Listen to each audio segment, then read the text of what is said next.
La respiration s'accélère. Les yeux sont mi-clos d'excitation, la tête penche. Les orteils s'écartent et les talons se soulèvent doucement. Les doigts tremblants, caressants et décidés attrapent l'objet le plus proche. Le ventre se contracte.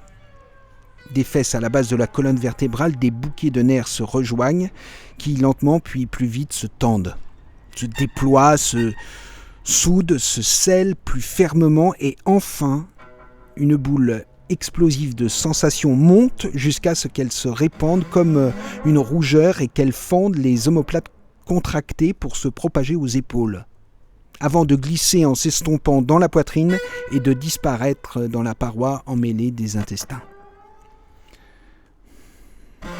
Stimulé, l'esprit fonctionne avec jubilation quand les premières pensées arrivent. La tête est rejetée en arrière, la bouche tendue, les joues en demi-cercle de muscles contractés, les lèvres sèches, savourent cette allégresse.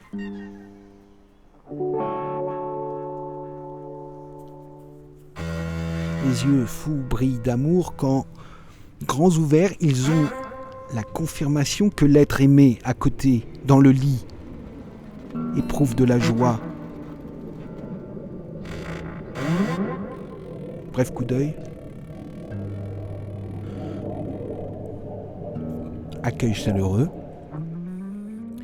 Le ventre se détend peu à peu tandis que les mains et les doigts hypersensibles commencent à répondre doucement, plus vite, puis perdent le contrôle.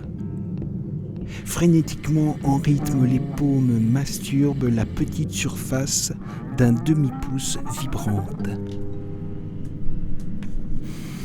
Une attention anxieuse, nerveuse, tendre palpite. Une intelligence hésitante, subliminale devient méditation. Alors l'audace de l'ego qui médite, lui, à travers une image mentale nourrie, une saine conscience est retrouvée.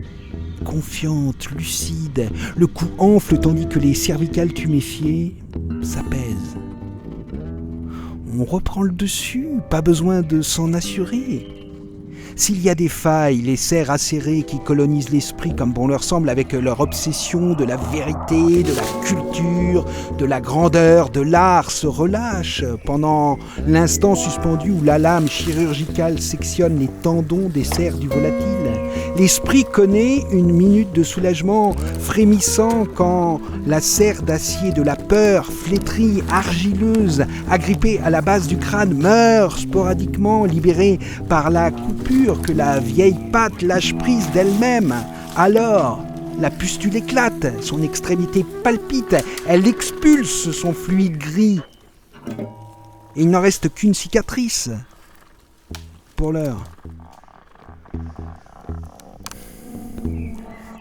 Le paragraphe ci-dessus est une tentative inachevée de description d'une de mes nombreuses réactions quand j'écoute un disque.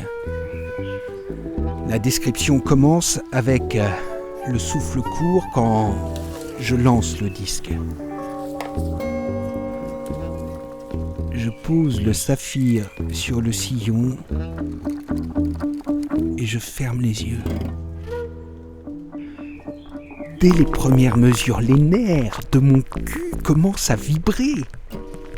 Après 8 mesures, mon esprit se met en branle et mes yeux s'ouvrent. Je me trouve là et je me tourne vers mon pote. Pendant le pont, tout mon corps est en mouvement, mes mains tambourinent, mon cerveau carbure, etc.